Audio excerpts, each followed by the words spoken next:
നമസ്കാരം, ജ്യോതിർഗമയ ചാനലിലേക്ക് വീണ്ടും സ്വാഗതം. കർക്കിടക മാസത്തിനെ പറ്റിയും ആയുർവേദ ഔഷധ കഞ്ഞിക്കൂട്ടിനെ പറ്റിയും അതുപോലെ തന്നെ ആയുർവേദ കർക്കിടക കഞ്ഞിക്കൂട്ടിനെ പറ്റിയും നമ്മളോട് ഇന്ന് വിശദമായി സംസാരിക്കുന്നത് പ്രശസ്ത ആയുർവേദ ഡോക്ടറായിട്ടുള്ള ഡോക്ടർ എ രഘുനാഥൻ നമ്പീശനാണ്. ഈ വീഡിയോ 5 സെഗ്മെന്റുകളാണ്, അല്ലെങ്കിൽ 5 പ്രധാനപ്പെട്ട കാര്യങ്ങളാണ് ഇതിൽ വിശദീകരിക്കുന്നത്. എന്താണ് കർക്കിടക മാസത്തിൻ്റെ പ്രത്യേകത? 2, ഔഷധക്കഞ്ഞി എന്തിനുപയോഗിക്കണം? മൂന്നാമതായി വിശദീകരിക്കുന്നത് എന്താണ് ഔഷധക്കഞ്ഞി, അല്ലെങ്കിൽ എന്തൊക്കെ ചേർന്നതാണ് ഔഷധക്കഞ്ഞി. 4-മതായി വിശദീകരിക്കുന്നത് എങ്ങനെയാണ് ഔഷധക്കഞ്ഞി ഉണ്ടാക്കേണ്ടത്. 5-മത്തെ കാര്യം റെഡിമെയ്ഡ് കഞ്ഞിക്കൂട്ടുകളെ പറ്റിയാണ്. ഏതൊക്കെയാണ് ഇന്ന് മാർക്കറ്റിലുള്ള റെഡിമെയ്ഡ് കഞ്ഞിക്കൂട്ടുകൾ, അതിലേതാണ് നല്ലത്, അതിലെന്തൊക്കെ ചേർന്നിട്ടുണ്ട് എന്നുള്ളതാണ് 5-മത്തെ കാര്യം. എങ്ങനെയാണ് ഈ റെഡിമെയ്ഡ് കഞ്ഞിക്കൂട്ട് വച്ച്, അല്ലെങ്കിൽ ഈ ഔഷധ കഞ്ഞിക്കൂട്ട് വച്ച് ഔഷധക്കഞ്ഞി അല്ലെങ്കിൽ കർക്കിടക കഞ്ഞി ഉണ്ടാക്കേണ്ടത് എന്ന് കാണിക്കുന്ന ഒരു വീഡിയോ വളരെ ഡീറ്റെയിൽഡ് ആയിട്ട് തന്നെ നമ്മൾ യൂട്യൂബിൽ അപ്ലോഡ് ചെയ്തിട്ടുണ്ട്. അത് കാണാത്തവർക്കായി ആ വീഡിയോയുടെ ലിങ്ക് ഡിസ്ക്രിപ്ഷനിൽ ചേർത്തിട്ടുമുണ്ട്. അപ്പോൾ നമുക്ക് കേൾക്കാം കർക്കിടകത്തിനെ പറ്റിയും കർക്കിടക കഞ്ഞിക്കൂട്ടിനെ പറ്റിയും കർക്കിടക കഞ്ഞിയെ പറ്റിയും. നമസ്കാരം ഡോക്ടർ, ജ്യോതിർഗമയ ചാനലിലേക്ക് സ്വാഗതം. ഏവർക്കും നമസ്കാരം. ഇന്ന് ആയുർവേദ വിപണികളിൽ ഏറ്റവും അധികം വിൽക്കപ്പെടുന്ന ഒരു പ്രോഡക്റ്റാണ് കർക്കിടക കഞ്ഞി. എന്താണ് ഇത്? കർക്കിടക മാസത്തിൽ മാത്രമാണോ ഇത് കഴിക്കാൻ പറ്റുന്നത്? എന്തുകൊണ്ട് ഇതിന് കർക്കിടക കഞ്ഞി എന്ന് പേര് വന്നു? എന്താണ് ഇതിന്റെ പിന്നിലുള്ള കാര്യങ്ങൾ എന്ന വിഷയത്തെ പറ്റി നമുക്ക് ഇന്നൊന്ന് കാര്യമായിട്ട് നോക്കാം.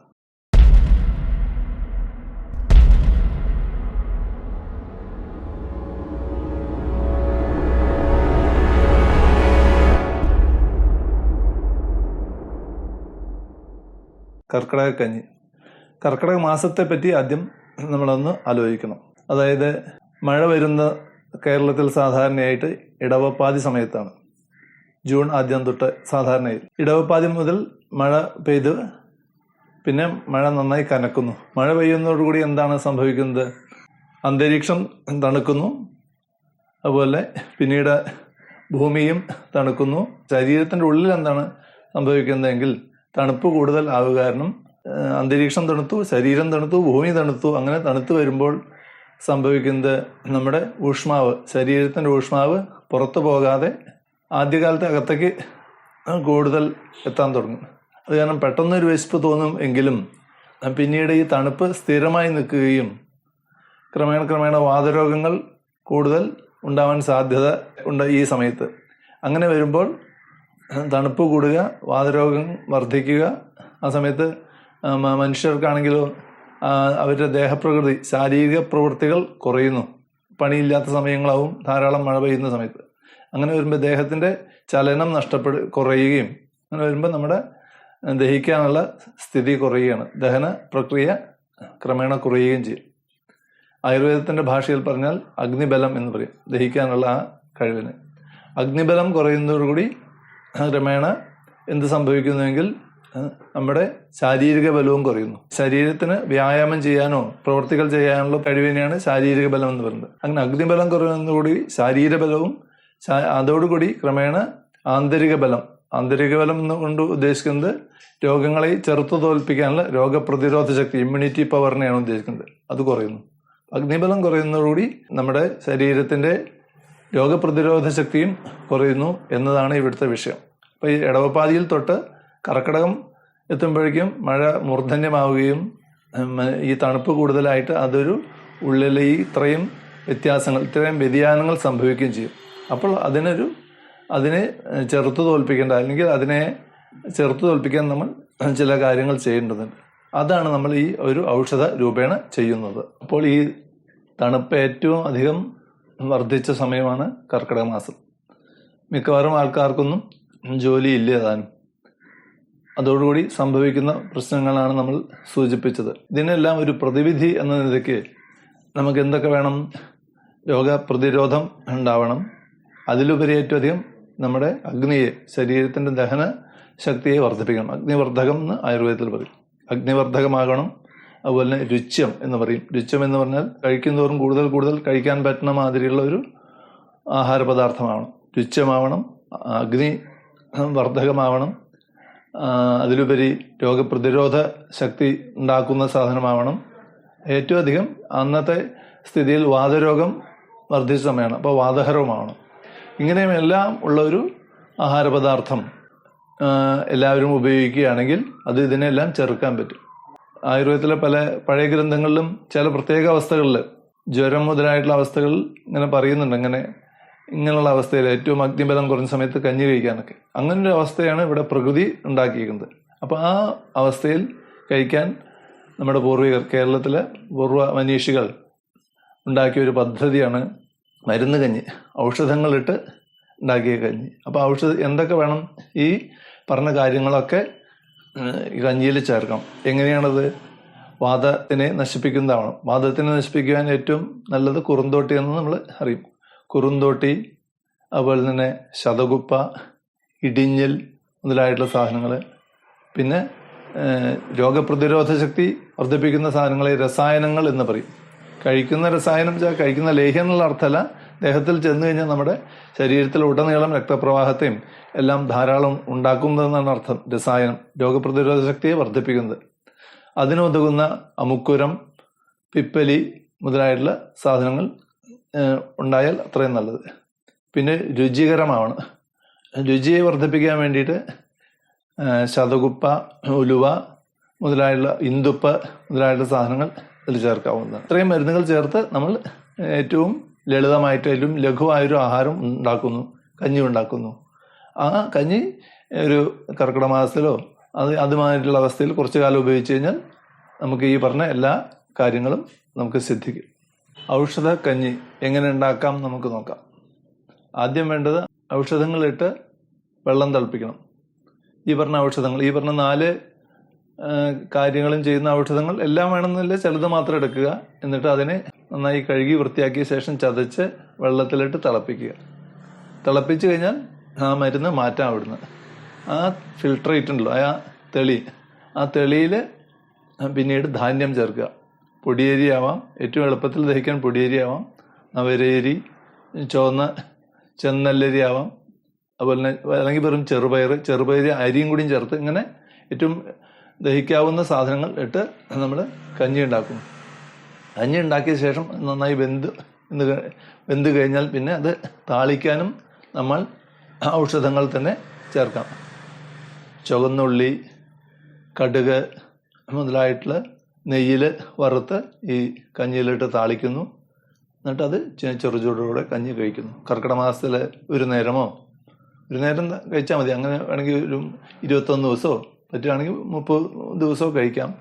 അങ്ങനെ കുറച്ച് ദിവസം കഴിച്ചു കഴിഞ്ഞാൽ നമ്മുടെ ഈ പറഞ്ഞ പ്രതിരോധ ശക്തിയെല്ലാം നമുക്ക് കിട്ടും. നമുക്ക് വേണ്ട എല്ലാ ഊർജ്ജസ്വലതയും അതുപോലെ തന്നെ ഈ പറഞ്ഞ ഗുണങ്ങളെല്ലാം ഇതുകൊണ്ട് കിട്ടുകയും ചെയ്യും. ഇതാണ് അതിൻ്റെ ഒരു രീതി. ഇങ്ങനെയാണ് സാധാരണ കഞ്ഞി ഉണ്ടാക്കേണ്ടത്. എങ്കിലും ഇന്നത്തെ കാലത്ത് ഇപ്പോൾ ഈ ഔഷധങ്ങൾ തേടി പിടിക്കുക, അത് ശരിയായ ഔഷധങ്ങൾ പലർക്കും അറിയില്ല. ഉണ്ടെങ്കിൽ തന്നെ കടക്കാരുടെ അടുത്ത് പോയി എന്താ മരുന്ന് കിട്ടുന്ന വെച്ചാൽ അത് മേടിച്ചു കൊണ്ടുവന്ന് അത് തന്നെ എല്ലാം മായം ചേർന്നാണോ എന്ന് പലർക്കും അറിയില്ല. അതുപോലെ തന്നെ എങ്ങനെ സംസ്കരിക്കണം ഓരോന്നും അതും അറിയില്ല. അപ്പം അതൊക്കെ വളരെ ബുദ്ധിമുട്ടാണ്. അത് തേടി പിടിച്ച് കൊണ്ടുവന്ന് ചതച്ച് അതിട്ട് തിളപ്പിച്ച് കഷായമാക്കി പിന്നെ അതിൽ അരിയിട്ട് തിളപ്പിച്ച് കഞ്ഞിയാക്കുക. കുറേ സമയമെടുക്കും, കുറേ അതിനുള്ള ശ്രമം ഉണ്ടാവും. അതിനൊക്കെ എളുപ്പമാണ് ഇന്ന് പല കമ്പനികളും നല്ല ഫൈൻ പൗഡർ രൂപത്തിൽ ഈ മരുന്നുകൾ ഉണ്ടാക്കുന്നുണ്ട്. അതായത് കഞ്ഞി തിളപ്പിച്ച് പകുതിയോളം വെന്ത് കഴിഞ്ഞാൽ ഈ പൊടി ഇടുക. എന്നിട്ട് നന്നായി വെന്ത് കഴിഞ്ഞാൽ ഈ ഔഷധാംശം അതിലുണ്ടാവുകയും ചെയ്യും, അത് ഉപകാരം ചെയ്യും. പല നല്ല നല്ല കമ്പനികളും ഇത് ഉണ്ടാക്കുന്നുണ്ട്. ഇങ്ങനെയുള്ള കഞ്ഞികൾ, ഔഷധ കഞ്ഞിക്കൂട്ടുകൾ ഉണ്ടാക്കുന്നുണ്ട്. അതിൽ ഒരു കൂട്ടാണ് വടക്കാഞ്ചേരിയുള്ള മിഡാസ് എന്ന് പറഞ്ഞ ഒരു ആയുർവേദ കമ്പനിയാണ്. ആയുർവേദ മരുന്ന് കഞ്ഞിക്കൂട്ട് മിഡാസ് എന്ന് പറഞ്ഞതാണ്. ഇതിൽ 12ഓളം മരുന്നുകളുണ്ട്. ഈ പറഞ്ഞ 4 തരത്തിലുള്ള രസായനം, അതുപോലെ തന്നെ വാതഹരം, വാദത്തിനെ നശിപ്പിക്കുന്നത്, അഗ്നിബലം ഉണ്ടാക്കുന്നത്, രുചി ഉണ്ടാക്കുന്നത്, ഈ എല്ലാ ഗുണങ്ങളും കൂടിയ ഔഷധങ്ങളാണ് ഈ 12 ഇത് അത്ര എളുപ്പമാണ്. അരി വെള്ളത്തിലിട്ട് തിളച്ച് പകുതിയോളം വെന്ത് കഴിഞ്ഞാൽ ഇതിന് 1-1.5 സ്പൂൺ പൊടിയിട്ട് അത് മുഴുവൻ വെന്ത് കഴിഞ്ഞാൽ ഉപയോഗിക്കാവുന്നതാണ്. ഇങ്ങനെ ഉപയോഗിച്ച് കഴിഞ്ഞാൽ സമയലാഭമുണ്ട്, ഈ പറഞ്ഞ ഗുണങ്ങളെല്ലാം കിട്ടും. ഇത് കഴിച്ചു കഴിഞ്ഞാൽ ഇത് നിങ്ങൾക്ക് പറ്റുന്ന അത്രയും ദിവസം 21 ദിവസമോ 30 ദിവസമോ ഈ വരുന്ന കർക്കിടക മാസത്തിൽ ഉപയോഗിക്കുകയാണെങ്കിൽ നിങ്ങൾക്ക് ഈ പറഞ്ഞ 4 ഗുണങ്ങളും രസായന ഗുണം മുതലായിട്ടുള്ള 4 ഗുണങ്ങളും കിട്ടും. പ്രവൃത്തി ചെയ്യാൻ നല്ല ഊർജ്ജസ്വലത ഉണ്ട്.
അപ്പം ഇങ്ങനെയാണ് കർക്കിടക കഞ്ഞിയുടെ ഉപയോഗം നമ്മൾ കണ്ടുവല്ലോ.